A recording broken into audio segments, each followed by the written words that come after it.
अरे हमें बहुत महसूस अच्छा हुआ, खुशी हुई कि हम जो मतलब जैसे थे मतलब बेगुनाह थे तो बेगुनाह साबित हुए। वैसे तो देश का कानून कहता है कि 100 गुनहगार छूट जाए, लेकिन किसी भी निर्दोष को सजा नहीं मिलनी चाहिए। लेकिन उत्तर प्रदेश के ललितपुर के रहने वाले विष्णु तिवारी की किस्मत शायद अच्छी नहीं थी। रेप और SC/ST एक्ट के मुकदमे में निचली अदालत ने उन्हें उम्र कैद की सजा सुनाई। 20 साल जेल में रहने के बाद हाई कोर्ट ने उन्हें बरी कर दिया। हमारा केस है अक्टूबर का और 2003 में हमको सजा पड़ी, दूसरे महीने में 24 तारीख को फरवरी में।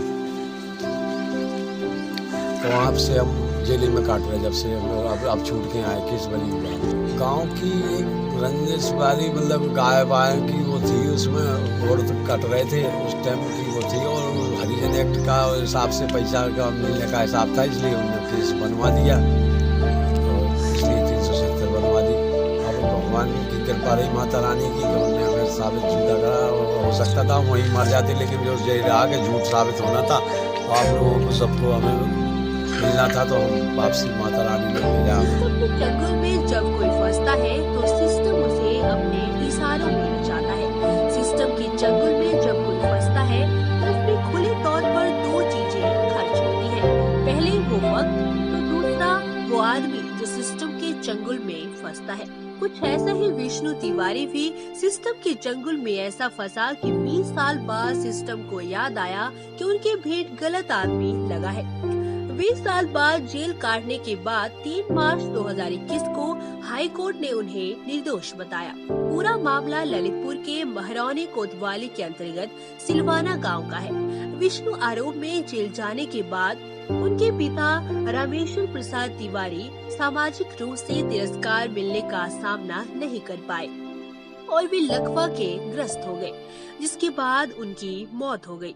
पिता के गुजर जाने के बाद उनके बड़े भाई दिनेश की भी मौत हो गई। वहीं सामाजिक तिरस्कार ने पूरे परिवार को बर्बाद कर दिया और उनके दूसरे भाई रामकिशोर की भी मौत हो गई।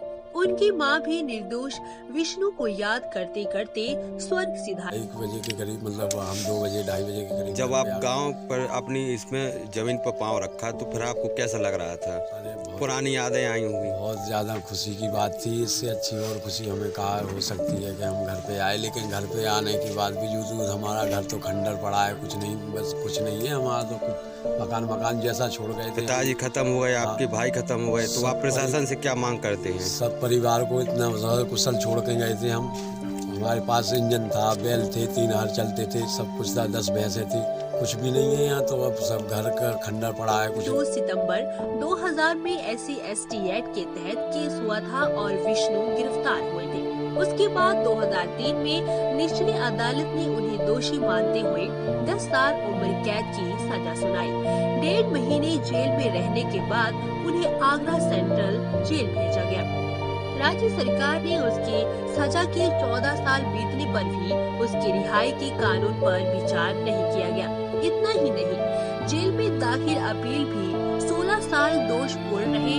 विष्णु का कहना है कि उनके वकील ने भी उनके साथ दगा किया है। इलाहाबाद हाईकोर्ट ने पाया कि सत्र न्यायालय में ललितपुर ने सबूतों में विचार के बिना बगैर ही फैसला लिया है। उम्मीद कर रहे हैं कि मतलब जो कुछ भी हमारा होया है वो तो हम पा नहीं सकते, जो हमारे भाई माँ बाप खत्म हो गए, लेकिन अगर प्रशासन ने हमें कुछ सहयोग दिया तो इस हालत मतलब तो हम उनका बड़ा दिल से सहयोग मतलब वो करेंगे कि वो हमें कुछ सहयोग दें कि हम अपने पैरों पर खड़े हो जाएं। जो हमने खोया हुआ है वो हमें थोड़ा सा भी मतलब उनकी वो रहनी चाहिए हमें ऊपर सरकार की, कि हमें दे कुछ, तो हम अपना घर पर बनवा लें, अपना कुछ भी हमें जमीन जागा बिकी किराए पे हमारे भतीजे ले रहे हैं। विष्णु की रिहाई के बाद विष्णु को मिला क्या? सिर्फ खंडहर पड़ा घर और बिछड़ा हुआ परिवार। यहाँ तक कि माँ पिता के अर्थी के लिए कंधा देने तक के लिए उनको बेल तक नहीं मिली। भाई चला गया, लेकिन विष्णु के निर्दोष होने के लिए लड़ते रहे। और सारी जमीन बेच दी गई और हार गया। विष्णु के रिहा होने पर उनके गांव वालों ने उसका जोरदार स्वागत किया और राजनेता एसपी मुख्य विकास अधिकारी मिलने पहुंच रहे हैं। एसपी का कहना है कि अगर पुलिस की तरफ से कोई जरूरत है तो पुलिस उन्हें उपलब्ध कराएगी। इसके बाद अच्छा, जो परिवार से आपका गरीबी थी। मुकदमा था वो कहाँ है? हैं? जो परिवार से मुकदमा हुआ था वो परिवार सर इसी गांव में रहता है। वो दो भी समाज है जो एसपी के साथ मुख्य विकास अधिकारी अनिल कुमार पांडे भी विष्णु के हालचाल जानने आए और उनके मदद के लिए खाद्य सामग्री और सरकार की सभी योजनाएं दिलाए जाने के साथ ही रहने के लिए प्रधानमंत्री ग्रामीण आवास योजना के तहत घर बनवाने और रोजगार जल्द से जल्द जोड़ने का आश्वासन दिया। अब हम सरकार से और जो भी जिससे भी है अब मदद की गुहार लगाते हैं कि जो भी मदद दे सके या सरकार। बहुत लोग विष्णु का हमदर्द बन रहे हैं और विष्णु को बुला रहे हैं और उनका जीवन कट जाएगा। उनकी माता रानी ने सुन ली तो वो आ गए हैं। वो चाहते हैं कि उनके साथ जो हो गया सो हो गया, लेकिन किसी और के साथ ऐसा ना हो। बहरहाल विष्णु तो अंधे कानून के भेंट चढ़ा है, लेकिन कुछ ऐसे निर्दोष लोग भी अंधे कानून की भेंट चढ़े होंगे।